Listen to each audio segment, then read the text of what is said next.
The Dave Hooker Show, represented by Banks & Jones, Tennessee's trial attorneys. Play to win, banksjones.com. The Dave Hooker Show. A presentation of Off the Hook Sports. Objective insight, expertise, top guests. Available on YouTube, Apple, Spotify, and the Off the Hook Sports app.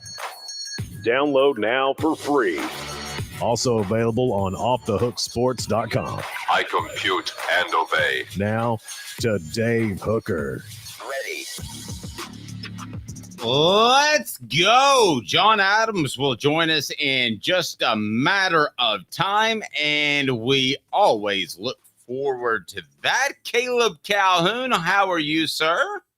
I'm good. Happy Tuesday, Dave. Happy Tuesday to you. We've got a lot going on the program, so we're definitely looking forward to that. Give us a preview of some of the topics that we will be diving into with John Adams, who will join us here momentarily. What we got on the board there, Caleb? Yeah, so guys, we're going to light into Josh Heupel a little bit because I feel like he's taking some undeserved credit for something. We're also going to talk about overpaid college head coaches. So it's just a day of taking a lot of shots at head coaches in the first block. But we've also got, we're going to talk a little bit about the Lady Vols roster. We talked about their commitment yesterday, and we're going to ask John, just does this roster surpass last year's team? And Tennessee baseball is at number 1 now. Does that mean anything? Is that actually bad news for the program? Because of the history of baseball programs that have the number 1 overall seed once the NCAA tournament begins. And also, we're going to talk about Snoop and Dre sponsoring a bowl game, a little gin and juice, and also the Tom Brady roast. Would his rival Peyton Manning ever do something like that? We're going to talk about that too. Okay, so, we'll get into that. I can't imagine that. Did you hear some of the things that were said at the roast, how absolutely brutal they were? They were brutal, and you had to be willing to laugh at things that were very tragic in nature in the past if you were going to watch it. I mean, I could not believe there was a 9/11 joke in there. I could not believe they actually did that. No, to me, it was very, very bizarre. We also have a young man who is going to be announcing his college decision. So we'll get to that a little bit later in the program. So you talked about Josh Heupel.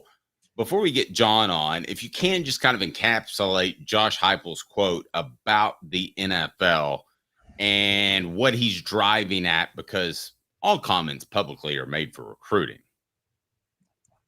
Josh Heupel said that he's excited for the guys and their landing spots in the NFL draft. But he went on to say that the success of Tennessee's recent run of NFL draft picks over the past 3 years, in which they've had 13 players drafted, the most in a 3-year run since 2005, 2002, 2007, when they had 14 players drafted. He said that, quote, speaks to what we're doing. Now, the gigantic, insane, ridiculous flaw in Josh Heupel saying that is that 11 of the 13 players that have been drafted since Josh Heupel took over at Tennessee were signed by Jeremy Pruitt. So for Josh Heupel to say it speaks to what we're doing, the truth of the matter is the only credit he could maybe take on that is the actual development. And I don't want to take that away from him, but some of these players that made it into the NFL draft, a la Hendon Hooker, were players he never even wanted to be involved with in the first place. So, I mean, and if it wasn't for Hendon Hooker, if he had started Joe Milton like he wanted to in 2021, I can guarantee you Jalen Hyatt wouldn't have been drafted and Cedric Tillman wouldn't have been drafted. So I think it's a little bizarre for him to say it, quote, speaks to what we're doing when Jeremy Pruitt was the one who signed a lot of those guys. That's true. Let's set it up. Today's tough question is now, and it's brought to you by Rick Terry Jewelry Design. Today's tough question. Take a side. Take a stand. The Dave Hooker Show, a presentation of offthehooksports.com. Let's bring John Adams in here. His appearance brought to you by Newbert Collision Center. And John, I ask you, is Josh Heupel taking too much credit for NFL success and NFL draftees when he didn't bring even half of those guys in that have been drafted in the past 3 years? What are your thoughts initially? And welcome to the program. I think he should get credit for it. Certainly with Hendon Hooker. I know he didn't start him initially, but he was a perfect fit for this offense, and it brought out the best in him. I mean, he wasn't going to get drafted staying in Virginia Tech, I don't think. Also, when you look at his wideouts, Cedric Tillman and Jalen Hyatt they were kind of fading away under Jeremy Pruitt. So although Heupel didn't sign them, I thought he made them NFL draftable. So I think it's okay for him to take success. When he does that too, you got to promote your program. That's kind of what he's doing. Yeah, and John, would you rather have a guy that's a great developer of players, or would you rather have a guy that is a great recruiter? I could make a realistic argument for either one. If they're making more than $9 million a year, they should be both. Fair enough. Caleb, jump in there. What do you think? More than $9 million a year, that definitely puts you in a different expectations bracket. So let me, I guess, make the best case for what John Adams is saying real quick, which is that if you look at this past year's NFL draft, if you look at the history of programs that have had draft success, it's actually much more about the team success and the coaching and the developing than it was the recruiting. There have been plenty of coaches who have recruited great talent and then didn't win with it, and then coaches who did more with less. Just for context, Alabama didn't have anybody taken in the 2008 draft after Nick Saban's first year. There was a belief that they had very limited talent, but they had 5 guys go, I believe, the next year, and then they had a ton of guys go. I think it was like 9 the year after that. I don't think they have 14 players from the team. Those were all from the team that Nick Saban took over in 2007. I'm pretty sure if Nick Saban doesn't have the early success he had in 08 and 09, they're not going to have those 14 players get drafted. So I will give you, John, that I'm pretty sure if Jeremy Pruitt is still head coach at Tennessee, those 13 players, the 11 that he signed, most of them are probably not getting drafted. But I think excuse me, go ahead. No. Actually, go ahead on that. No, I was just going to say if Jeremy Pruitt was still at Tennessee, I'm not sure Tennessee would have a football program. There's a lot of truth to that in the amount of NCAA issues they were committing. I also don't have any reason to think that Jeremy Pruitt would develop offensive players. I'm sure he could turn Arian Carter into an incredible linebacker, edge rusher. I'm sure he could do the same for James Pierce, but I don't have any reason to believe he could develop guys that can do much more than play the run in the box or rush the passer. Points. Certain portions of the program brought to you by Rick Terry Jewelry Design. They want to be your jeweler looking for affordable game day jewelry. How about the Fire Opals, a Tennessee tradition? RickTerryJewelry.com, RickTerryJewelry.com. As a matter of fact, John, I would gamble on the fact that he's not going to be able to develop a quarterback or running back or an offensive lineman. He better hire the right guys. And coaches know what's going on behind the scenes. So I don't think he would have ever been able to hire the right guys because they knew he was cheating. Yeah, I don't think we wanted to turn this into Jeremy Pruitt's a bashing show, but maybe that's okay. Well, let me ask you this. Whether it's Pruitt's selection of prospects, whether it is Josh Heupel's development of them. Caleb, let me start with you, and then I want to ask John the same question. Are we officially to the point where the production from the NFL, for whatever reason it is, and most kids aren't going to do the research, Caleb, that you do to find out who recruited who, is it a hands down, no argument positive for Tennessee moving forward in recruiting?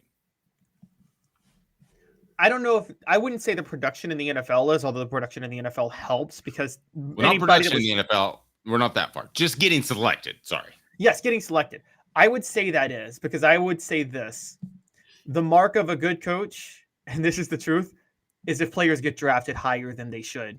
The mark of a bad coach is if players get drafted lower than they should. It was an indictment on Jeremy Pruitt and Butch Jones that Trey Smith and Alvin Kamara fell so low in the draft in their respective drafts. So I do think it is a positive, because if you're a good coach and doing your job, there's going to be a lot of buzz from your program, because NFL scouts are going to want to draft them because they produce for you. John, I don't think that most of these kids know who recruited who. I think they look at the past couple of years and they're like, man, 13 or whatever the number is to the NFL. That is in line with any of the best programs in the nation. I'm not saying it's as elite as Georgia, but those numbers at least don't pale in comparison to other programs anymore like they used to. No, they're not. Recruits aren't doing that kind of research. They could figure out that Nick Saban put a lot of guys in the NFL. They knew that. And Kirby Smart and Georgia seem to be doing the same thing. Ohio State does okay at that. But yeah, they're not going deep into any of this. One of the issues now, though, with this, when you talk about players, that used to be the key thing would be, can a coach get me, or can a program get you to the NFL? I think a lot of times now players are just looking at their NIL deal. Who's got the best, who offers them the most right now, and they're taking that, and they're not worried about what's coming next. Can't imagine being that short-sighted, but I think you're probably right. Yeah. I think there are some guys that do that. Well, sure. I mean, probably the majority, actually. Yeah. Do you think a lot of these guys are thinking where they're going to be in 10 years? Are you kidding me? Well, I mean, somebody asked me, he said, why would somebody take $50,000 more to play for a coach with an okay history of sending people to the NFL as opposed to taking a Saban-like discount? I know he's not coaching anymore. And it could be $50,000. That this person's parents may not make $50,000 combined as a household income. I mean, I'm not saying it's the right move, but I understand if you're destitute, how you would make this sort of short-term move. Also, I mean, $50,000, you can get a better sports car with that. You can. And I've seen recently where Brew McCoy will take you for a ride in his Hellcat if you would like to. Boy, wouldn't that be a disaster if Brew McCoy took you for a ride in his Hellcat and there was some sort of traffic accident? Surely, what could go wrong? That won't happen.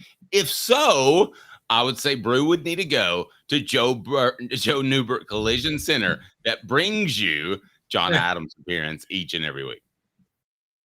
In its 45th year, the second and third generations continue Joe Newbert's commitment. His vision of what this business needed to be, we still try to live up to that. Joe Newbert Collision Center. All right, there are some overpaid coaches, and I just want to dive into it right now and get John's thoughts on the most overpaid coaches that are out there, because I look at these contracts and sometimes I'm like, what the H? What the? What was he thinking? Release the hounds. The Dave Hooker Show. Keep cool. A presentation of OffTheHookSports.com. What coaches in the SEC are overpaid? We're going to talk Pittman, Stoops, Kelly, Napier, Day, even Kirby Smart. It's 4 Downs, and it's brought to you by our good friends at Dynasty Pools and Spas. All right, so let me ask you first of all, John. I'm going to ask you the same question, Caleb. Who has the leverage right now in terms of negotiating the best deal for themselves? John, is it the coaches, like it's been most of my lifetime, or is it the schools? Who has the leverage? Oh, I still think the coaches do. I mean, Kirby Smart just negotiated a new deal that will pay him about $13 million a year. So I would say when you win at that level, you've won 2 national championships, came within a play of a 3rd national title, you pretty much call the shots. Yep, I would agree with that. And that was First Down. Coop, what should people do? Cooper Mace here. Hit like and subscribe. All right. First Down is this. Coop here. First down. Okay, I'm going to give you some names, and you tell me if they're overpaid. Caleb, I'll start with you. Sam Pittman, what does he make? Overpaid? Yay or nay? Sam Pittman right now, according to USA Today salary database, is he is a top 25 paid coach. I believe he is the 22nd highest paid coach in America, and he makes $6.3 million. Sam Pittman making $6.3 million mean there's something wrong with the basic time continuum of our universe. Sam Pittman making $6 million is about the craziest thing I've heard in several weeks. Yeah, he's massively overpaid. Massively. And I say that with respect to the character of him, the person. John? But yes, he's overpaid. Yeah, he was a good offensive line coach, but you can get a good offensive line coach for less than $6 million. Or you can make him your AD. Cooper Mays here. All right, how about a guy named Brian Kelly? Overpaid? Not overpaid. John? Let John start with this. How much is the cash? What are we talking about there, Caleb? He's making okay. $10 Brian million, Kelly isn't he? Brian Kelly is now with Nick Saban and Mel Tucker having been retired because Mel Tucker was a top 5 paid coach last year. Brian Kelly is the 4th highest paid coach, making $9,975,000. 4th highest paid coach in the nation. John, I have no problem with that because I think they can win championships at LSU with goofballs. So why not do it with a great coach? Yeah, the thing is, Notre Dame had to pay a lot of money to get him. I mean, LSU had to pay a lot of money to get him to leave Notre Dame. So right away, his salary. I mean, when you get down to it, all these guys are overpaid. But we're talking within the context of college football. So it's a different universe. But no, I agree with Caleb. I think he's certainly LSU has the potential to compete and win national championships. Brian Kelly took Notre Dame teams to the playoffs. You certainly can make a strong case that he could eventually win a national title at LSU. He's recruiting great in 2025. So no, as the market goes, I mean, would you rather pay him $9 million or Sam Pittman $6 million? I'd rather pay him $9 million. Guys, I got an answer to that, and it may shock you on this because I think LSU is such a insanely easy job because I think you can wake up and win a national championship with players that just commit to your program without you doing anything. I might rather pay Sam Pittman than $6 million. And I say that because Brian Kelly, I'm eating a little crow on this. 2 years at LSU, back-to-back 4-loss seasons. That's massively underachieving what he was paid to do at the easiest job in America. John, is some of the shine off Brian Kelly? No, not after just 2 seasons. I mean, admittedly, LSU's defense was horrendous. Huh? I would say a little. I thought year 2 he would take another jump. I just thought year 2 they would be slightly better. I didn't see the big jump from year 1 to year 2. Yeah. I thought they would be better too. I thought they would be in the college football playoff, but I still think he's a really good coach, and I don't know whom LSU could have gotten that would have been better. So I don't think winning at LSU is as easy as Caleb makes it out to be. Yeah, I know, because Les Miles and Ed Orgeron won national titles. That makes it look like any Dumbo could win a national championship there. But you go back, Nick Saban only won 1 national title there. And it was many years before that. LSU, I think, won one in 58, didn't win another one for 45 years. So I don't think it's that easy at LSU. Okay, it's Les 4 Miles downs. has had a better first 2 years than Brian Kelly did. I just want to point that out.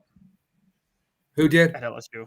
Les Miles had a better first 2 years at LSU than Brian Kelly did. That's a head scratcher. I know, but he also when he won that national title, a lot of players on that team were 5th-year seniors that were signed by Nick Saban, had been developed by Nick Saban. So I think that counts for something. I'm not going to give Nick. I'm not going to say about to say that I'd rather have Les Miles than Brian Kelly as my coach. I would rather have Dave Hooker as my coach than Les Miles. That's right. And I'm not that high on Dave. I would throw that heat is what I would do. Does Dave season his grass before he eats it, though? The tempo. Boy, I'll run some tempo for you. What down, Coop? Tennessee center Cooper Mays here. 3rd down. Actually, as an experiment, I would bring back the wing tee and just see how it did. And I'd either be really successful or people would be like, what a blithering idiot. Well, go ahead, Dave has an advantage that he can tell time. He can actually read a clock. I've seen him do that. Les Miles struggle with that repeatedly. And somehow always pulled it out, though, because he was the luckiest coach in America. I know, he really was. Yeah. Lucky no one ever to get speaks to the me job. about. Sorry. Well, one thing to remember about Les Miles, he did undergo brain surgery before he went to LSU. Now we all feel like jerks. Billy Napier or Ryan Day. These were guys that were supposed to both be saviors at their school. I mean, Billy Napier was highly regarded when Florida hired him. I was told Ryan Day was the golden boy at Ohio State. They thought he'd have more success than Urban Meyer before he was hired. What are they making, Caleb? And who's the most overpaid between the two before we get to a gentleman that I know people want to talk about, and it rhymes with Burby. Go ahead with Napier and Day. So given the fact that Ryan Day is now the 3rd highest paid head coach behind Dabo Swinney and Kirby Smart, and he's making $10.2 million. Billy Napier, given the fact that 4 coaches ahead of him last year are now gone, Nick Saban, Mel Tucker, Jimbo Fisher, and Jim Harbaugh, Billy Napier is now the 12th highest paid coach in the nation at $7.27 million. And so as overpaid as I think Billy Napier is, and I know we've all laughed at him, I still think Ryan Day is more overpaid, because I think Ohio State is, when I talk about the level of LSU, I think Ohio State's another program on that level. You should fall out of bed and be able to win a national championship with the talent that you have. And Ryan Day losing to Michigan 3 years in a row is just absolutely inexcusable. Ohio State's an easier job than Michigan. John, what say you? Oh, Billy Napier is. Plus, you got to also consider how much money his army of assistants and peripheral staff members are getting paid, because he tried to build sort of a We Are the World complex down there by hiring so many people to take care of every single duty. I mean, how did I just watch a documentary on We Are the World? Dave, you need to take personal inventory. I mean, Ryan Day, he's underachieved. However, he came pretty close to a national title, really close in 2022. So I wouldn't put him in Billy Napier's category. I would hire Ryan Day in a heartbeat over Billy Napier, wherever I was. Okay, I'll tell you who all they were waiting on to see if We Are the World was actually going to happen. And I'll have 4th down, which has to do with a guy named Kirby Smart. 4 downs, brought to you by our friends at Dynasty Pools and Spas. The best thing about Dynasty Pools and Spas is that they've got it all taken care of. What does that mean? Well, you stop by their showroom and check out their fantastic selection of top-notch spas in that showroom in Athens. Make your pick and get ready, because Dynasty Pools and Spas delivers within 125 miles of that location in Athens, that fantastic showroom. They've got the cover lift, steps, chemicals, and everything you need. Delivery at no extra charge. They're just down the road in Athens. You pick the spa you want, and it'll be there for you. Oftentimes discounted with military and first responders discounts.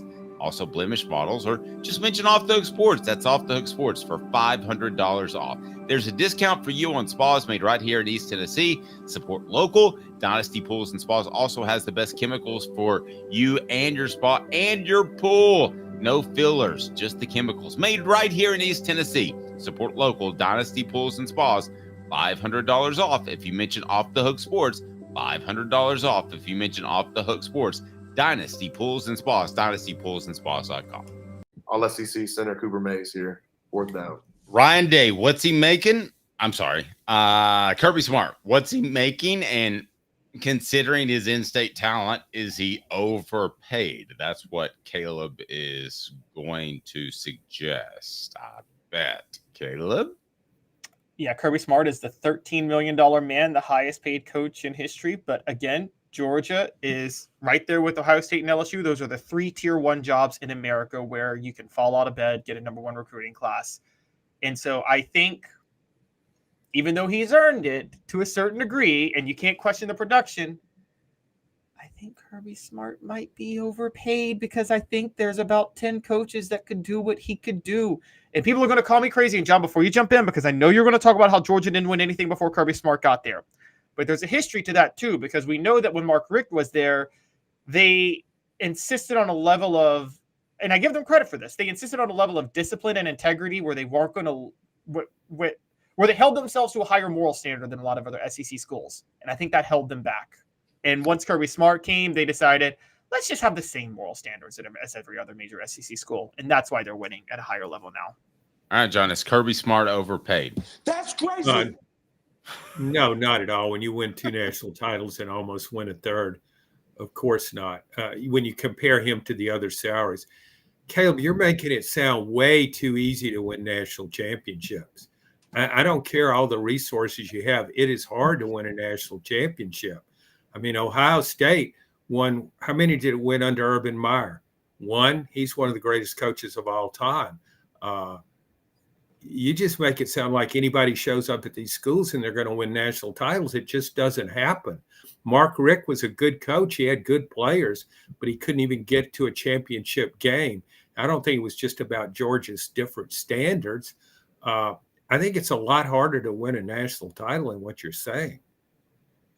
Caleb, I don't want to gang up on you, but I do think there's a little bit of truth to that. Steve Spurrier only has 1. Doesn't it seem like he should have more? There are a lot of great coaches who didn't win any or just won 1.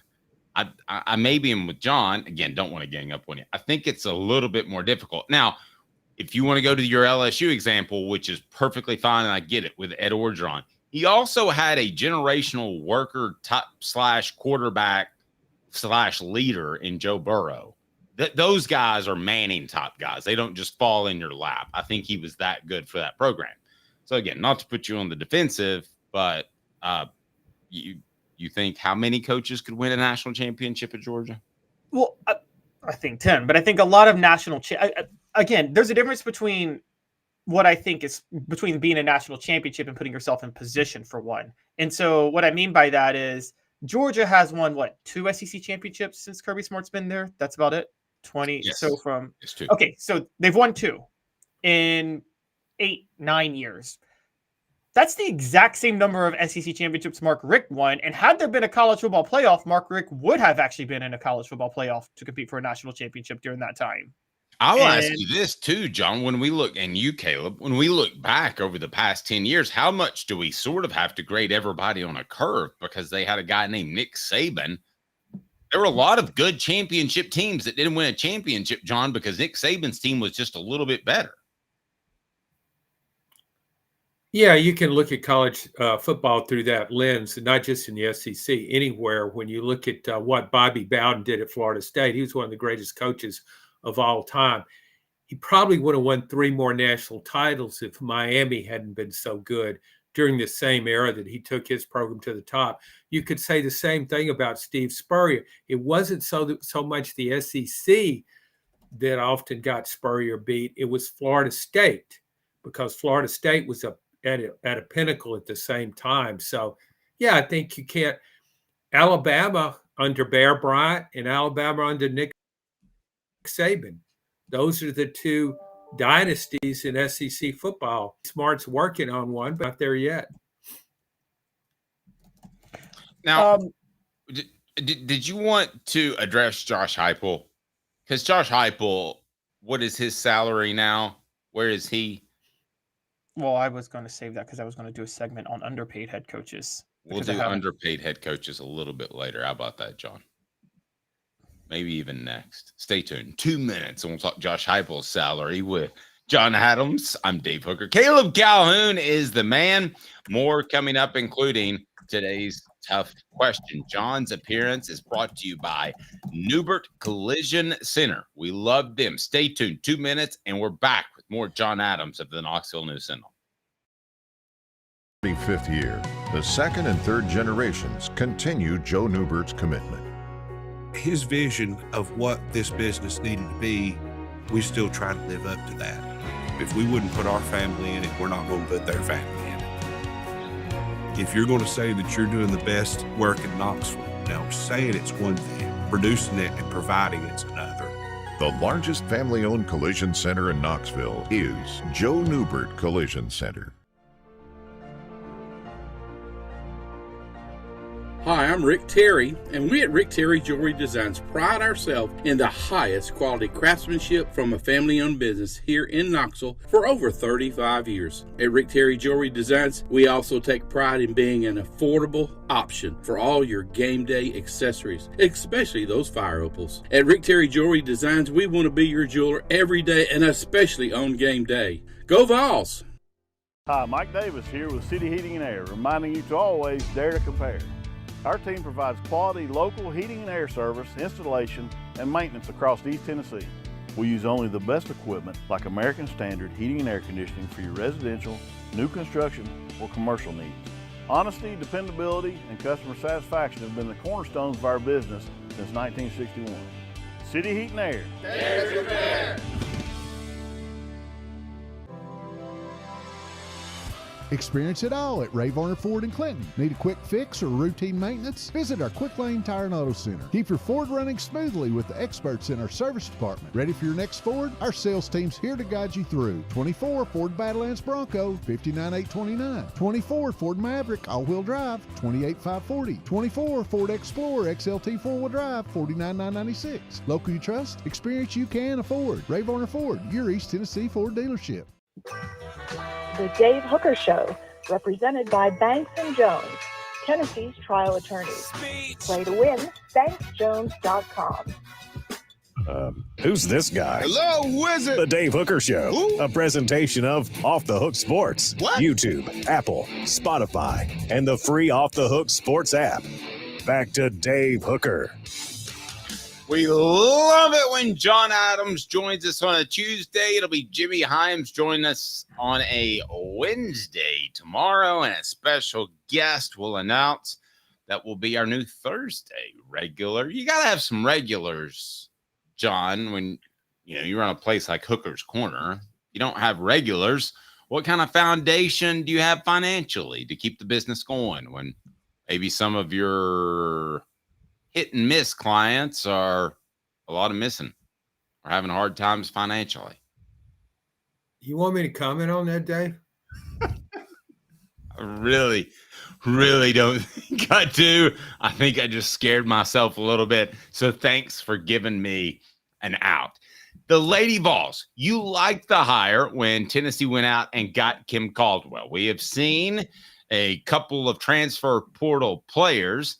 Your thoughts on how the Lady Vols should be this year talent-wise compared to last year? The Lady Vols roster surpassed last year's team, which wasn't great in terms of talent. Do you have an early read on Tennessee's new Lady Vol basketball head coach? Well, first of all, to clarify, yeah, I like the hire because I don't think Tennessee could get the top-level coach that it wanted. Just couldn't pull it off. The job wasn't as attractive on the market as perhaps UT had thought. But to go in a different direction, I mean, I think it's you can take a chance on somebody, a young coach like Caldwell. The roster, this probably is the worst roster the Lady Vols have had since I've been in Knoxville. It goes back to '87. This is not only is it a weak roster, it's the roster doesn't fit what Kim Caldwell wants to do at all. She's got too many players that weren't recruited to play this system. 3 transfers have helped, but look at what the competition has done. Tennessee hasn't added enough from the transfer portal to say it's gaining ground on any of the heavyweights in women's basketball. So, yeah, she's going to it's going to be a tough transitional period. It is going to be a real challenge to make the NCAA tournament. Right now, I don't know how good those transfers will be, but I think Tennessee probably tried to get a higher quality of transfer and couldn't pull it off. It's hard to do that because all these people that go in the portal, a lot of them have a good idea where they're headed when they go into the portal. So Caldwell's late to the party, and then she's got to scramble. She's got to assemble a staff, do all that kind of good stuff. So, yeah, I think she's going to probably have a tough first season. Hey, Caleb, you usually get a pass in your first season, right? But does Caldwell get a pass if the Lady Vols don't make the NCAA tournament? Maybe she should. That just sounds... Lady Vols, not NCAA tournament, sounds awful. I don't think she gets a pass. John, where I was going to go with this, so because the question I was asking is, have these 3 transfers done enough to you to maybe say that Kim Caldwell has what she needs to, with her coaching, take this roster farther than they went this past year under Kelly Harper, or do you think that's not possible right now? No. I mean, anything can happen. Maybe the players that I think aren't so well equipped to play in her system will prove me wrong and will be better at it. But keep in mind that last season's team had Rakia Jackson. There's nobody, there's several levels below her in terms of player talent, any individual player on that is. So I think with her system also, Caleb, if she stays true to it, it's not just the up-tempo, full-court game, three-point shooting. It's playing a bunch of people. And I don't see where Tennessee has the kind of quality depth to rotate players in and out and not have a drop-off. So I just think next season's record is more likely will be a testament to what Kelly Harper couldn't do as opposed to what Kim Caldwell can do. Interesting. John's appearance brought to you by Newbert Collision Center. If you are in Chattanooga, you need to know about Quality Tire Pro. Go to qualitytirepros.com, step in, tell them that Off the Hook Sports said, "Hey, Bo, hey, how are you doing?" They got tires, full service automotive, brake alignments, oil changes, and more. All work is covered by nationwide warranty. Cherokee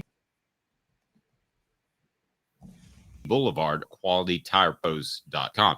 John, year one, we may see flashes of this up-tempo style, but given the lack of depth, do you believe it will be something that they can continue doing the rest of the entire year, or do they just not have enough young ladies to play this style consistently for 30-some games? Well, I think Kim Caldwell is going to try and run. I mean, she made it pretty clear in that press conference that she's not modifying her system, that she and she wants to recruit to that system. So she needs to show future players what she intends to do with the program. I just think it's going to be really hard to do it with this group. Maybe those 3 transfers will be better than I thought they would be. But if you look around the country at the kind of players that Tennessee used to get in better days that they would have gotten in a transfer portal now, they aren't coming to Tennessee. They're going elsewhere. So, Truth of that, John, but let me play the positive side real quick with the transfers that they've got, because the problem that it was the question you asked when you asked her at the press conference, can her style translate to this level? Because you can't do it when your tallest player is 5'9", I think was what she had at Marshall. So she added Lazaria Spearman and Alyssa Latham. Both are 6'2", 6'3", 6'4". I think Latham is 6'4", and are very athletic, tall players, which allows her to run from the defensive side, at least get out and transition. Samara Spencer the new transfer, can run a transition offense. She's very athletic. Can that not, mean at the same time, you do have Jewel Spear and Sarah Puckett back, who both could be sharpshooters if they're in the right situation. So couldn't they, if you turn up the transition and they get good looks, couldn't they be lethal from three? Kind of the way that, and I'm going to say it, and I'm going to dare invoke the name, Chris Lofton was not that athletic, but he got a lot of great looks in Bruce Pearl's system early, which is why he was so lethal, because Bruce Pearl turned up the tempo so much. Yeah, that's a good point, and maybe that could work out. I think the problem with some of Tennessee's players is going to be on the other side of the ball, is with pressure defense.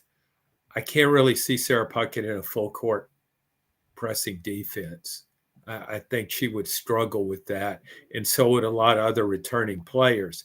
But yeah, if you can get that going, and you can and rebound, get going fast, get transition threes. That's the best way to get an open 3-pointers in transition. And as you pointed out, we saw that time and time again under Bruce Pearl with Chris Lofton in that first season, which was so much fun to watch. And I think that's maybe, if Tennessee fans want to hope for something,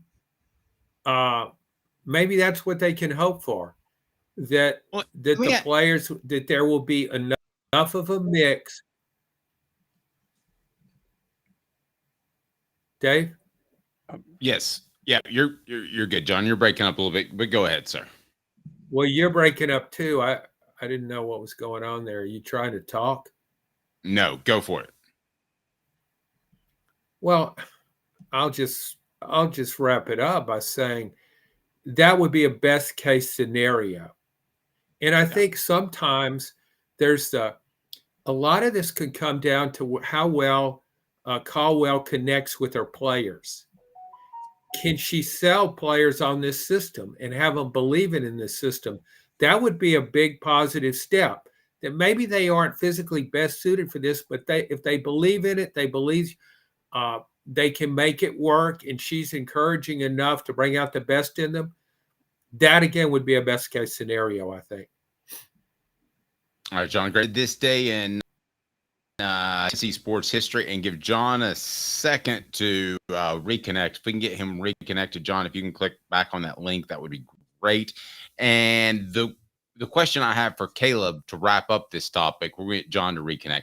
But the question I have for Caleb, are we past the point where one player can completely change your fortune in women's basketball? I know what Caitlin Clark did at Iowa, but it used to be you got a Candace Parker, you're going to win a championship. You get the Meeks, you're going to win a championship. Is it still like that in women's basketball, or is it more about being to 12 instead of just number one? I don't think it was. I think it depends on the year and the time and how recruits are spread out. I mean, even back then, it wasn't always like that, because yes, you could say Candace Parker and Diana Taurasi, but when Shamika Holtzclaw was dominating, I mean, that legendary Lady Vols team in 97, 98 also had Tamika Catchings. So they had a couple of stars. So I think it kind of, I mean, you see this in men's college basketball. Some years it's a team, and in other years, Syracuse gets Carmelo Anthony and just rides the wave to a championship. So. All right, let's get John back. And I know you had a question about Tennessee baseball. Let's make it today's tough question. And that is right now. Today's tough question. Take a side. Take a stand. The Dave Hooker Show, a presentation of offthehooksports.com. You want to set this one up, Caleb, or I can? Let me go ahead and throw it out there to get it to John, because I know he has an appointment to get to. And that is, do the Vols have all the pieces to win a national in baseball? They are ranked number one in the nation. John, I know you're quite fond of covering this team. Do they have all the pieces in place? If not, what are they missing? Well, certainly you'd like to see a team with better starting pitching, more A.J. Russell, who was expected to be their number one guy, has been hurt pretty much the whole year, hasn't been pitching. They're still working with him. Maybe he'll come back. But I've seen it in the last 4 or 5 years following college baseball. I really didn't follow it before then, but what I've seen is teams come together in the postseason a lot of times. Late in the season, you get a hot pitcher. It happened with Tennessee last year when they moved starter Chase Burns, who was struggling as a starter, moved into the bullpen, and he became an ace closer. and that fueled Tennessee's run to the College World Series.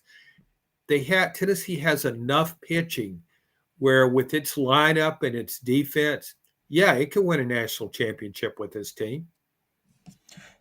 John, is it almost, do you believe there's some there's some merit to the idea that the number 1 overall seed is cursed in the tournament, though? Because they haven't won it since 1999. And Tennessee, like, for those who don't know, Tennessee is now number 1. They were number 1 2 years ago and got bounced out in the Super Regionals. Do you really want to be number 1 at this point in college baseball? Yeah, I don't believe in curses, but I do believe when you go back to 22 and Tennessee had that historically good team that went 57-9, and everybody was talking about being one of the best teams of all time. It wasn't just being number 1, then it was number 1 for a long time. I think it increased the pressure on that team. I don't think it really will on this team because it just popped up as number 1. But that team, I think, felt the pressure in that super regional against Notre Dame. Tennessee had a better team, but he lost the super regional on its home field. Notre Dame played great. And that's what I've seen happen with there's like 8 or 10 SEC teams, probably 10 that will make the NCAA tournament. And a few years ago, Ole Miss won the national championship when it barely made the tournament and had a losing record in SEC play. So it's harder to predict in the NCAA basketball tournament. But I don't think, to your question, I don't think being number 1 now will really hurt Tennessee. It's not like it was in 2022. That team clearly felt a lot of pressure going into the super regional, I think. They did feel a lot of pressure. A lot of that was their fault. How much pressure do you think they felt because they were wearing the necklaces and doing the fur coats and all that stuff and flipping off umpires and getting wild and throwing crazy parties at the SAE house right next door? Not that they weren't doing all that. But, they did have a reputation as being this party team. I think that added pressure on them in 2022. I don't think it was that. I think it was the fact that it got so much attention for being so good. And it was a team that so many people love to hate. But I think it thrived off that. And I think it played really loose and was really good in the clutch all season. I think there's a different kind of pressure. It's kind of like in the NCAA basketball tournament, when you get to that Elite 8 game, I think that's where most of the pressure comes into play. You're almost to the Final Four. You're one step away. And if you're a really good team and you're supposed to be in the Final Four, you feel pressure. And I think that team felt a lot of pressure because of that, not because of how it was really loosey-goosey all year and didn't really care what people think. I don't think that had anything to do with it. John, we can agree to disagree. Great stuff. We can follow your column. What is coming up next? I don't even remember. I've been cranking out so many columns. I just know it'll be real. I know it'll be really good, though. There's no question in my mind. He's John Adams. I'm Dave Hooker. Have a fantastic rest of the day, John. We appreciate your time. Brought to you by Newbert Collision Center. Thank you, John. Thanks, guys. Hey, staying on this baseball topic, I disagree with you. I think being cool was at the very least a distraction and pressure to remain in this cool cat team. You know, they were kind of like John Travolta. They were cool. They didn't just want to win cool. I think that was added pressure on them. Do you not? I think it might have been added pressure, but I think maybe we're making a mistake trying to put a science behind why Tennessee lost. And I asked that question of John about number 1 seeds, but I don't believe there's a science behind it. Dave, I'm just going to put it out there. There's a great breakdown on the element of randomness in sports and which sports this does not mean one sport is less skilled than the other. It's which sport is the better team least likely to win because so many other lucky factors are in play. Dave, you know baseball is by far number one in terms of randomness, right? As a sport. Well, I think the two that produce the most unlikely champions, funny you bring that up, are the NHL, because a goalie can get hot and unbeatable, and college baseball, because one pitcher can get hot and unbelievable. So I think the lesser of the best team wins the championship more often in those sports than in any other sport. Perhaps we could argue college basketball because it's a one-game tournament, but you wouldn't argue the NBA because it's a 7-game series. So I think I think those two sports are the most likely to have a champion that really isn't worth being a champion. And I mean, sometimes does the college baseball World Series not feel a little bit like a fun carnival exhibition thing opposed to a tournament? I mean, you go to the NCAA tournament, you're like tense. I guarantee you go to these college football playoff games and you're tense. I went to the college baseball World Series once, and it was just a good old day at the park. Well, that's my point. It's a circus. So there were elimination games, Caleb. It was like, it's a fun day at the park. Let's have another hot dog. Well, that's my point. The college baseball tournament is a circus. And by the way, you left out one big one. Major League Baseball is now a gimmick too, and it's now very random in who wins. It is because of their playoffs. It is. Yeah. And I remember, my brother's a hardcore Braves fan, and he, everybody talks, 16 division titles or whatever, and they choked all those years. I don't think it was indicative of anything other than they just didn't get lucky. I think I think 95% of the time, it's just a team that gets hot in the postseason in baseball. And it's more. Now, wait, let me take a step back. Ahmad, I appreciate you calling me the man. I'm not, but Caleb's the man, but thank you. Let me take a step back on that. At some point, it has to be pressure, right? I mean, at some point, the Bills, when they lost their third in a row, had to feel pressure on fourth in a row in the Super Bowl. At some point, the Braves football and the Bills were significantly. No. Hold on. At some point, the Braves, it had to be a mental hurdle because they only won one World Series and won those 16 division titles. I mean, at some point, it does become a mental hurdle. I'll point to the NFL. I think the Bengals are beginning to think that they are a cursed franchise. I just believe there are mental hurdles that create themselves in sports. And I think that Tennessee is on the verge of, if they got another team that is this good and they fall short of the College World Series, don't you think there's a mental hurdle moving forward?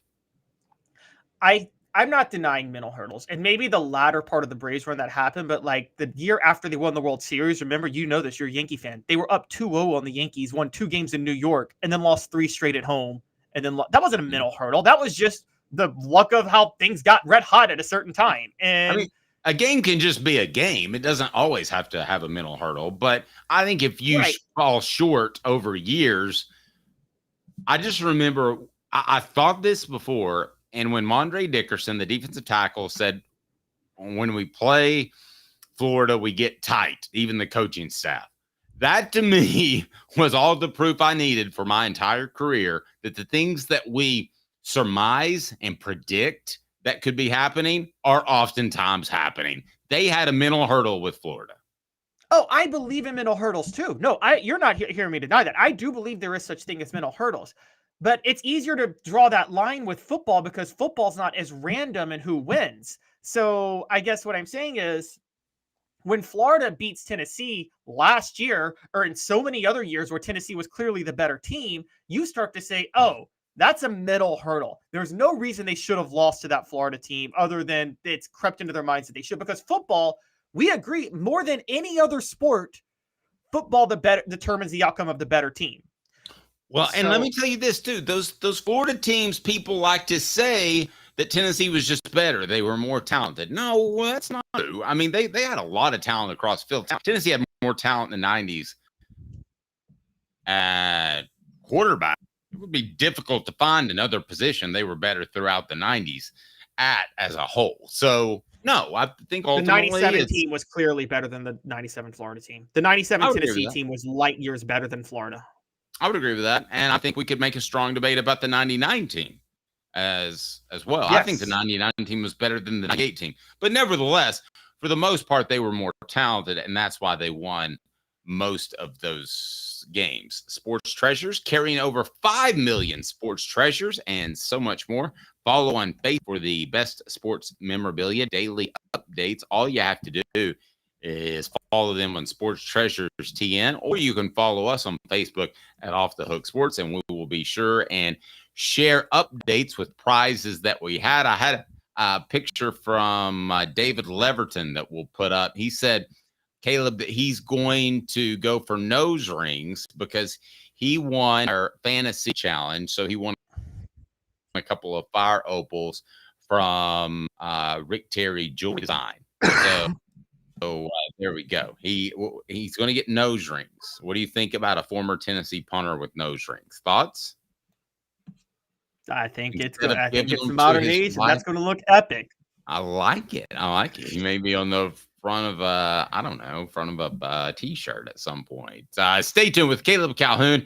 I'm Dave Hooker. Coming up, is Peyton Manning too image conscious to allow a roast the way Tom Brady did? I'm going to say yes. And Snoop and Dr. Dre have a bowl game they're putting together. Give me 2 minutes, and I got the best right here with Caleb Calhoun. I'm Dave Hooker, Off the Hook Sports. Bronco, $59,829. 24 Ford Maverick, all-wheel drive, $28,540. 24 Ford Explorer, XLT four-wheel drive, $49,996. Local you trust, experience you can afford. Varner Ford, your East Tennessee Ford dealership. Sports Treasures in North Knoxville is one of the South's largest sports cards and memorabilia dealers, featuring over 10 million sports cards from vintage to modern. Sports Treasures carries a full line of hobby boxes, singles, autographed memorabilia, Tennessee Vols collectibles, fan cave decorations, and so much more. See a museum full of collectibles at Sports Treasures, 4819 North Broadway in Fountain City, and Sports Treasures on Facebook. Sports Treasures, where the real sports fan goes to shop. Have you seen the latest TriStar Hats Co. product? TriStar Hats Co.? What's that? You know, those really cool hats, shirts, tumblers, and even license plates with 3 stars like the official Tennessee flag and stripes like the American flag. Pretty patriotic if you ask me.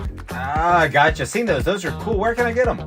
Simple. TriStarHatsCo.com. And if you order now, there's 10% on any order $50 or more. Plus, use the promo code HOOKED. With the promo code HOOKED, you get 10% off. That's hooked. And don't forget free shipping with any order over $50. Stock up at TriStarHatsCo.com. That's TriStarHatsCo.com. There are plenty of wannabes out there, so make sure you go to TriStarHatsCo.com for the best quality and customer service. Will do, and I'll be sure to use the promo code HOOKED. That's hooked when I do, to save an additional 10% off. TriStarHatsCo.com. TriStar Hats Co. is a trademark of TriStar Hats Co. LLC.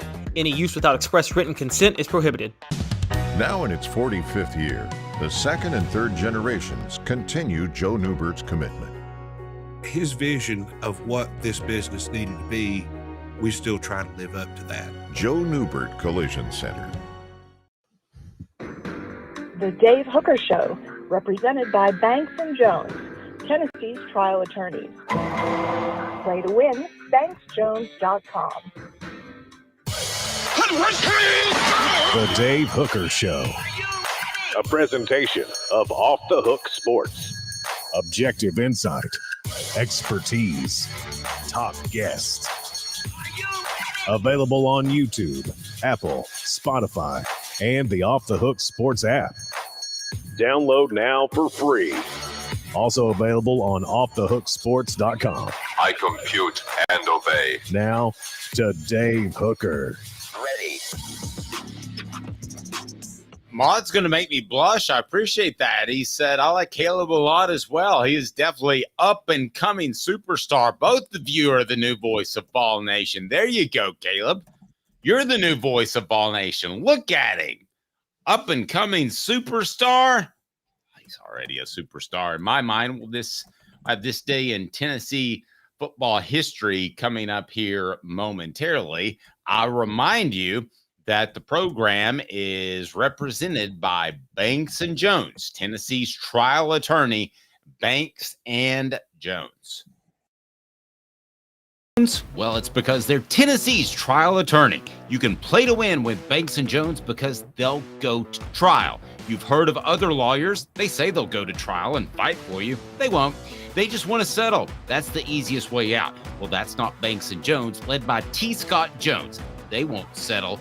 They'll go to trial for you. Tennessee's trial attorney. They play to win. Truly, Tennessee's trial attorney when it comes to criminal defense or personal injury.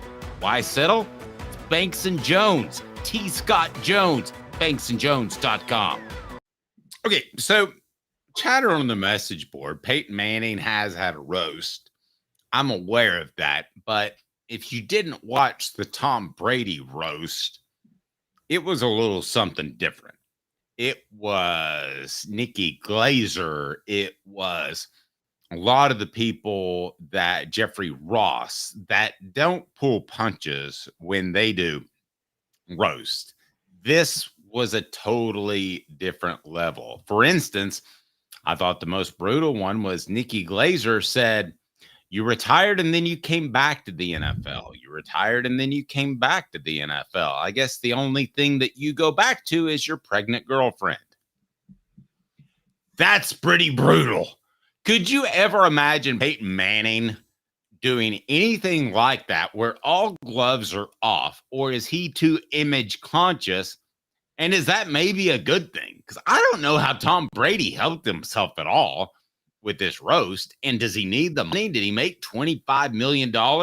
He also said, as for Deflategate, you spent $20 million, NFL, in investigating what happened. For $20 million, I'd tell you I did it. I don't know if he admitted it or he just would say anything for $20 million. This was stupid by Tom Brady. I give a salute as much as I would want to watch it to Peyton Manning for not doing a full-on roast. I don't think anybody's ever going to do this as far as former athletes. Most of these guys care about their image, Caleb.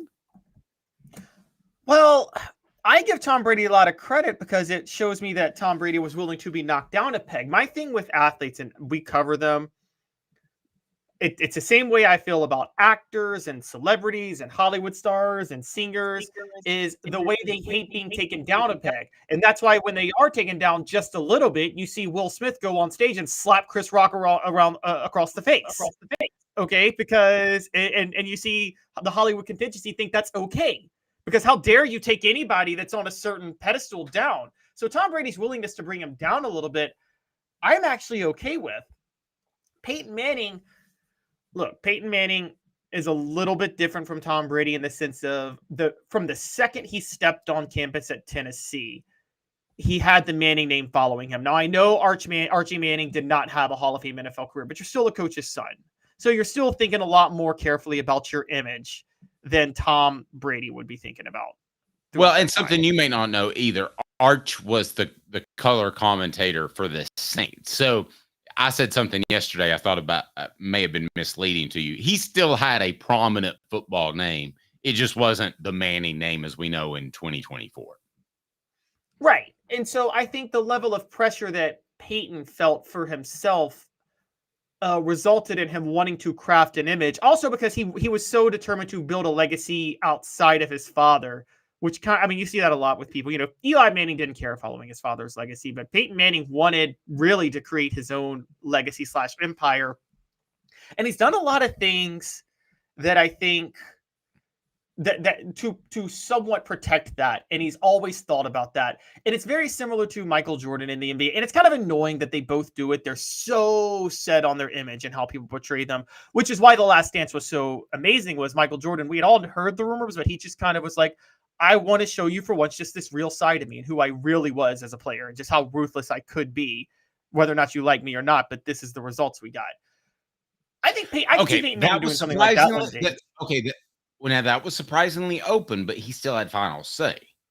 So we all know that Peyton's final say is not going to go as far as the Tom Brady free-for-all that happened. I mean, that's alert to me. I'm wondering, guys with on their record, Tiger Woods, would would he do something like this? Brought to you by the Hemp House, the premier hemp dispensary online with a wide variety, great selection, and strict standards to ensure you only receive the best in CBD or Delta products. Hemp House Chat with 2Ts.com. Hemp House Chat with 2Ts.com. Use the promo code HOOKED for 10% off online. The promo code HOOKED for 10% online. Caleb, which former Vol would you be afraid to roast? I wouldn't be afraid to roast any of them. I wouldn't be afraid to roast any of them. But I will tell you this. It's funny you say that. There was a roast one time, and this is how you saw the community was so different back then. They wouldn't be this way now. There was a roast of Philip Fulmer that was hosted. It must have been 2018, I believe, or 2017. Heath Schuler and Peyton Manning all took part in it, and a few others.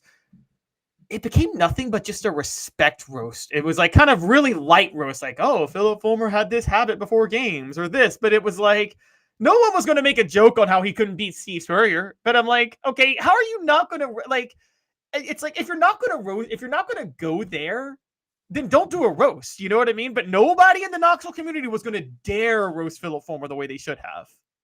And that, no, and when you and I talk of roast, we're not talking about the playful, fun roast. We're talking about real, you get up there and you get to say anything you want. I will be honest with you. I'm not afraid to say much of anything in front of anybody.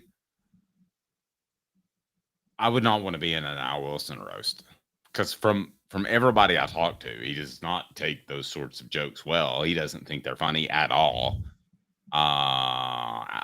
Al Wilson has a lot of great attributes, but I don't think a great sense of humor is one of them. So I'm not saying I would be scared. I would be nervous. Let me ask you this.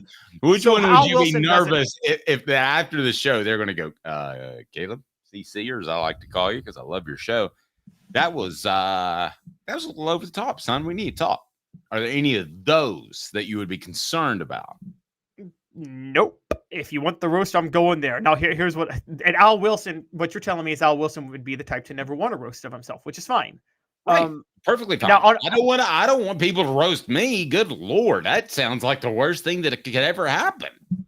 Now, as far as Manning goes, we have to go here because Tiger Woods could be roasted now. He would not want to be roasted before the 2009 scandal broke, but because he did have that clean cut image he was trying to protect, but he doesn't have it now. But he wouldn't have been roasted then either.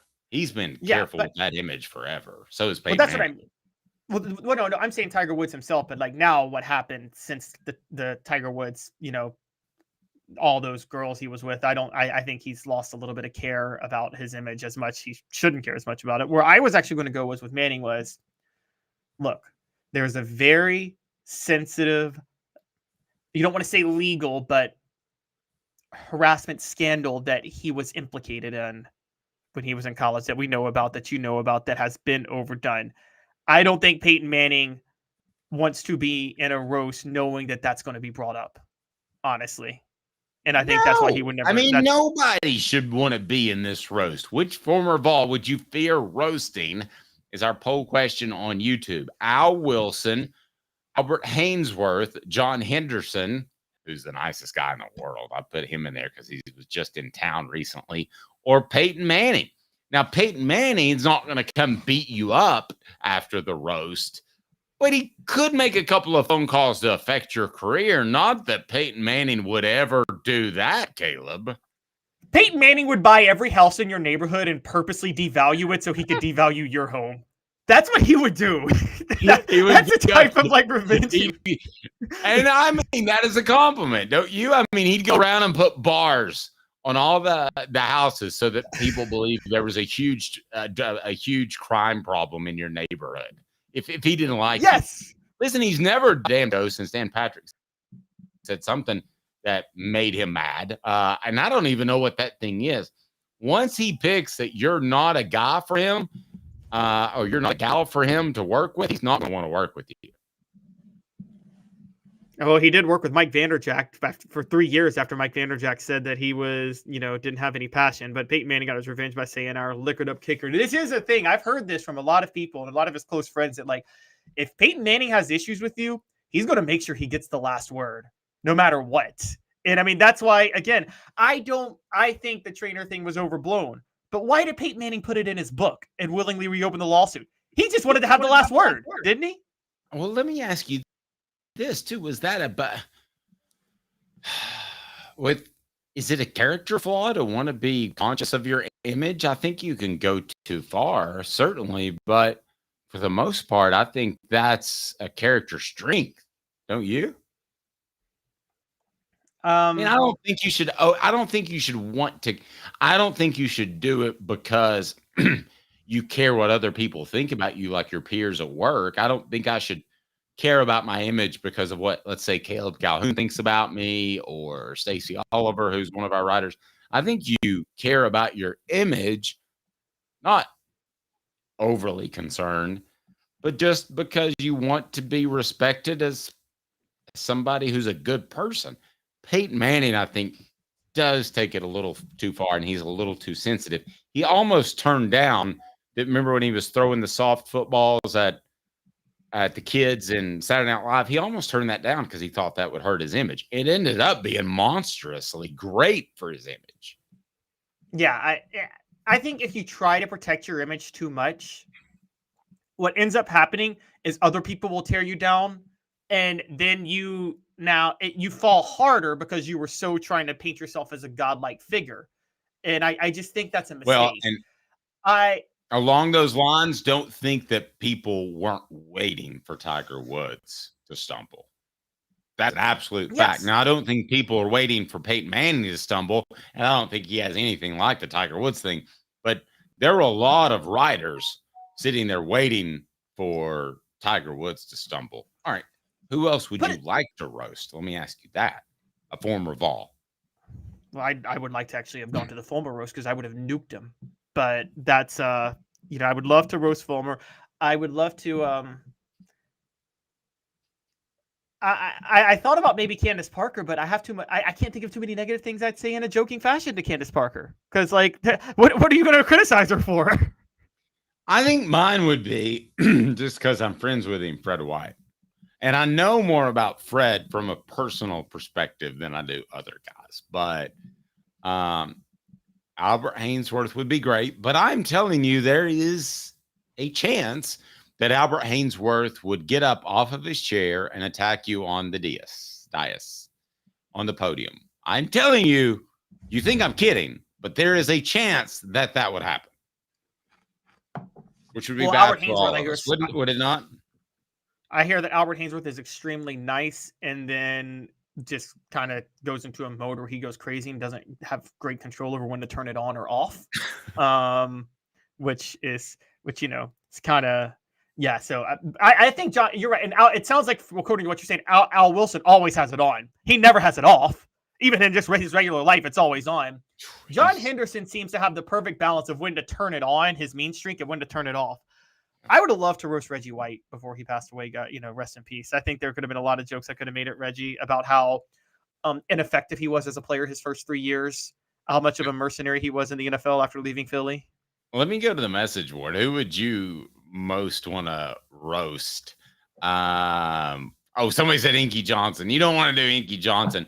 Butch Jones would have to be number one. It would be too easy. That's not even a fun roast. I know. I could write 15 jokes before the end of the show while speaking to Caleb the entire time. That's just too easy. We're going to get to this day in Tennessee sports history, and it's brought to you by our good friends at Sports Treasures, and they bring you Hooker's Corner. We were able to give away an awesome John Henderson autographed helmet last month. We were so privileged to do that. Congratulations to our winner.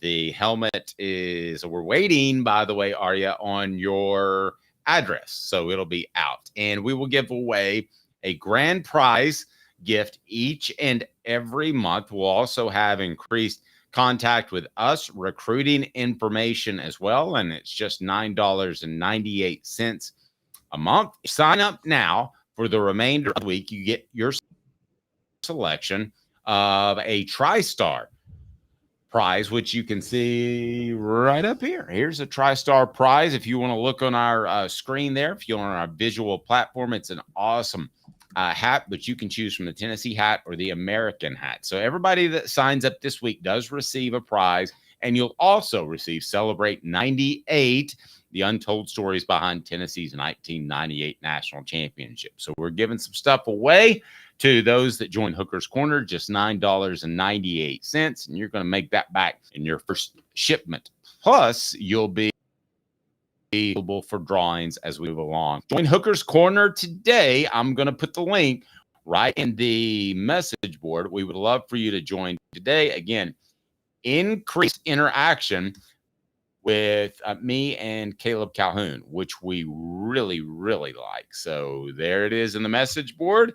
And let's get rolling, as Caleb will have to pull himself up because I get confused on that part. All right. From Peyton Manning to Snoop. You think those guys have ever kicked it together? I'm sure they have, right? Yes. I think Snoop went on the Manning cast one time. That's for shizzle, my dizzle. All right. Snoop and Dre won a bowl game. Can this happen? I'm going to tell you first, you're probably going to poo-poo the idea. So go ahead and get started. Well, not can. It's already happening. Just want to make that clear. It's already happening. And done? Yes, they're going to host a bowl game. Love it. And it's brought to you by Dawn Self. They could use insurance there. Customer service still matters. For 40 years, they built their business onto their customers in the greater Chattanooga area. Call 396-2126. That's 423-396-2126, or go to donself.net, donself.net right below. Tell me about Snoop and Dre bowl game. So Snoop Dogg and Doc is going to host the Arizona Bowl.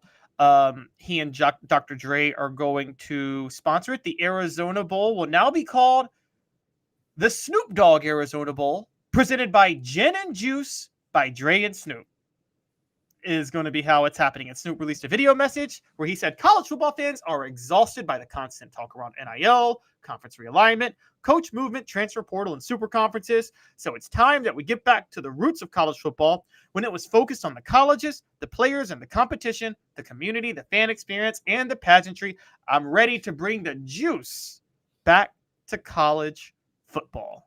And so who's the actual sponsor? Who's actually paying for this to be the sponsor? Is this a gin company because it's gin and juice? Well, let's see. Are they shelling out? They're not shelling out their own dollars, are they? Well, I think they are for the naming rights. I think they are doing that. It's not exactly clear, but this is what's crazy about it is there have been other naming rights and sponsors involved with bowls. And what's unique about this is it's never been an alcohol brand. They've really tried to steer clear of alcohol because most of the college football players in the bowl game can't drink for obvious reasons. So, most college football players do smoke pot. So there we go. That's true. So this is a random new one where players cannot. When I say most, when I say most, Caleb, I mean 51+%. Go ahead.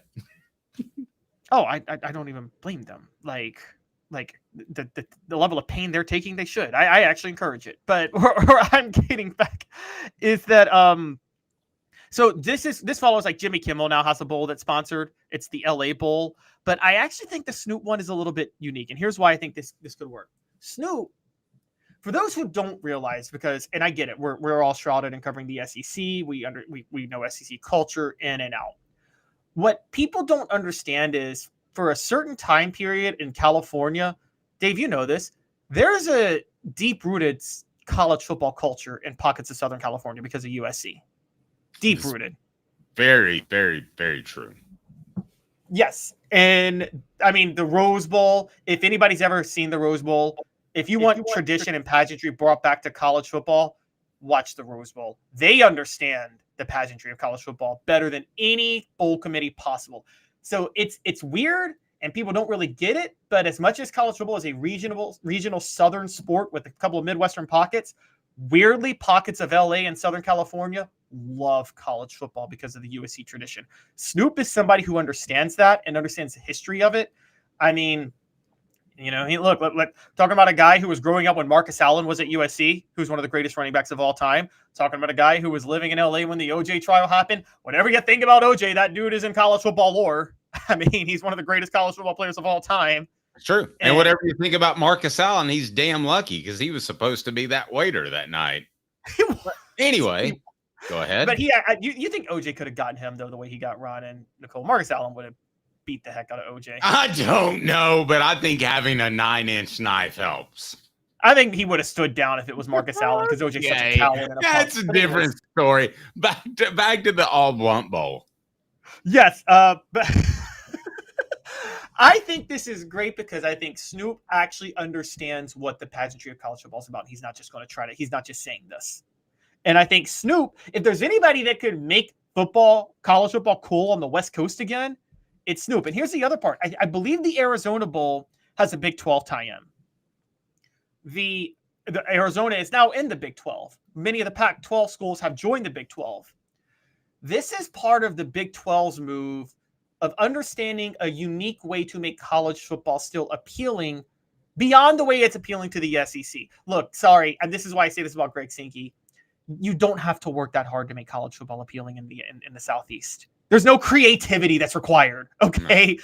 You just have to preside over it. You can go to a high school football stadium in the South and see that. Exactly. So if you're and a lot of the Big Ten is the same way. So if you're the Midwest, if you're the Big 12, tied with Arizona, kind of, what do they call it? The Four Corner states, Dave? That southwestern region over there, the Rocky Mountains and the West Coast. You want to make football appealing? You got to find a different way. Getting involved, having the former CEO of Rock Nation as commissioner of the Big 12, Snoop getting involved with Arizona, whatever you think about with the Arizona Bowl, whatever you think about him personally, Dion being the head coach at Colorado, a Big 12 school, you're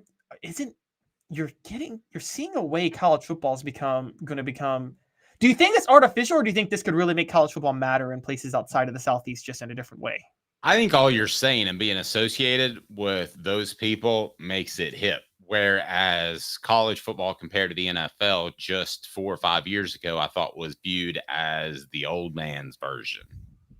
And the NFL was the young man's version. But since guys are being treated fairly in NIL, since they're able to move around, since it's more exciting in the offseason because there's stuff to follow, I think that's changed. I think the young guys getting involved, you mentioned Dre, I assume, with the Big 12, and you mentioned, and we got Deion Sanders, and you mentioned these other guys getting involved. Yes, I think brings more publicity to the sport.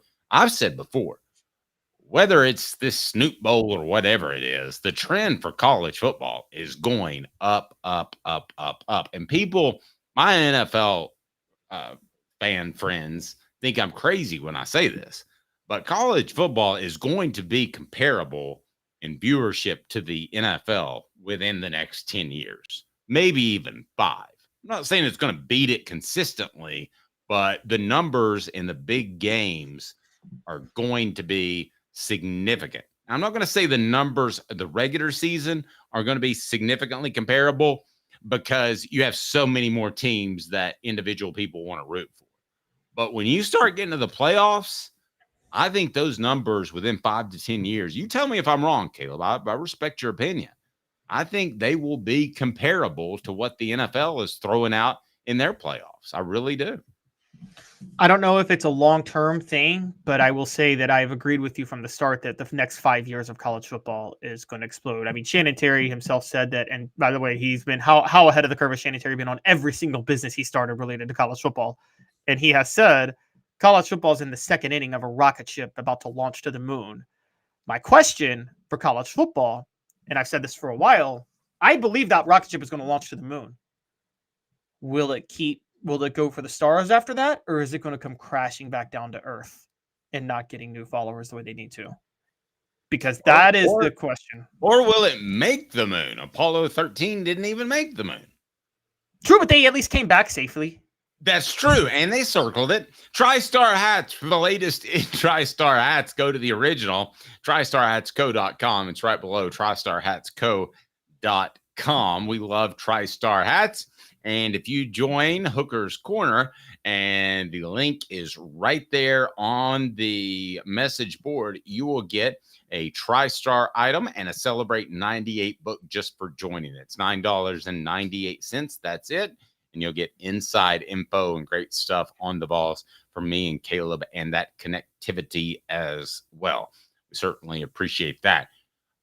Also, I wonder if this bowl game could do things, and what might they be to be more exciting. We would think they would have a great halftime show and a pregame show, right? Your kids don't decide where they play their bowl games, the schools do, but kids decide if they play hard or not.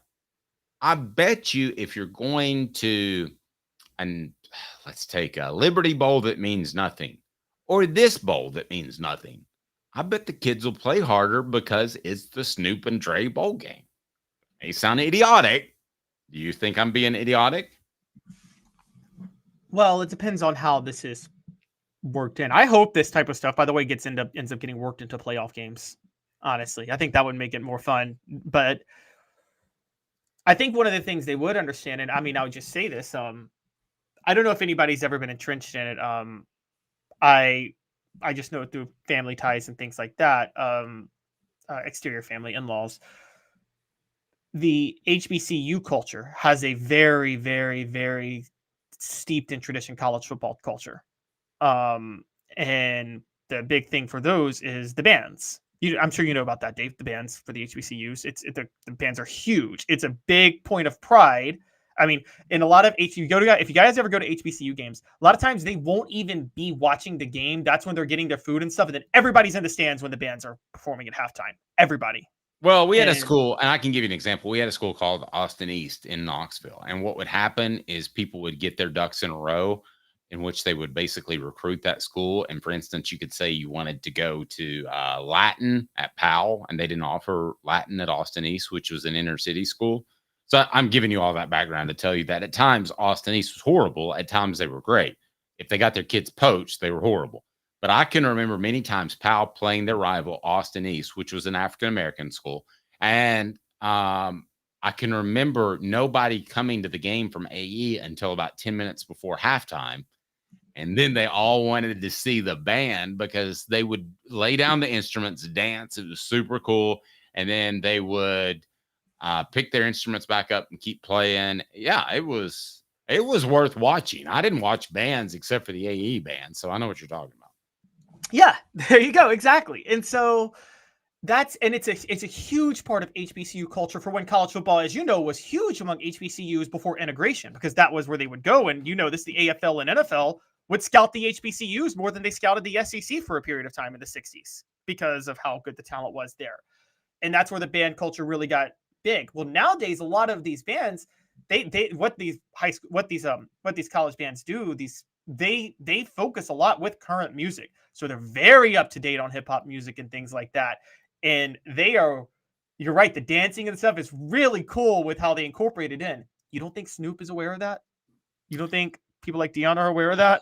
Can I give you what I think is the answer to these bowl games staying relevant? And I thought about it a lot last night. It's the same thing that the NFL Pro Bowl did forever. You pay $25,000 to the winner or $12,500 to the loser. And I know that I'm not saying that those are the exact numbers, but I think a financial reward to the winner is the way to go to continue for them to be relevant, so that they play hard, so that they push other players that are thinking about skipping and opting out to play in the bowl game. That to me is the best way for those bowl games that we worry about to remain relevant, because it's going to be a struggle with the playoff in place. Yeah, I agree. It's going to be a big struggle. And that's there's going to be 10% of the players that you're going to be talking about a lot less money, so they don't care. But 90% of the players, it's 25,000 would be a pretty big chunk of change. The bottom player on a roster gets roughly 50, 60 grand from NIL base before they start to grow as a player. So that would be a lot of money to more than half of the players. So the only problem with that is I don't think these bowls are going to generate enough money to pay the players out that. I think they're going to operate at a loss. That's true. But now if I'm in a meeting with the bowl games, I'm saying, don't worry about that stupid billboard that you're running on, next to the stadium. Don't spend money on that. I mean, I would have a different way of spending in the promotion of the game because, boy, they can waste money with the best of them. He's Caleb Calhoun. I'm Dave Hooker. The show represented by Banks and Jones, Tennessee's trial attorney. Others say they go to the trial. They won't. With Caleb, I'm Dave, president.